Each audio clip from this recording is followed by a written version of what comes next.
కోట్లాది హిందువుల శతాబ్దాల కళ నెరవేరింది. అయోధ్య రామ మందిరంలో బాలరాముడి విగ్రహ ప్రాణప్రతిష్ఠ క్రతువు పూర్తయింది. వేద మంత్రోచ్చరణ, మంగళ వాయిద్యాల మధ్య ప్రాణప్రతిష్ఠ కార్యక్రమం జరిగింది.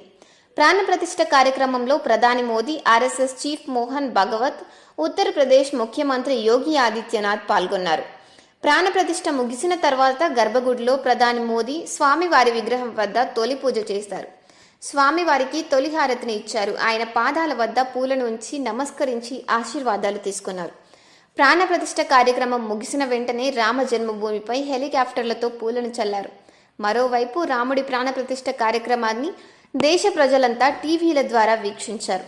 ఒక అద్భుతమైన, అపూర్వమైన ఘట్టాన్ని వీక్షించి ప్రజలంతా అనిర్వచనీయమైన అనుభూతికి లోనయ్యారు.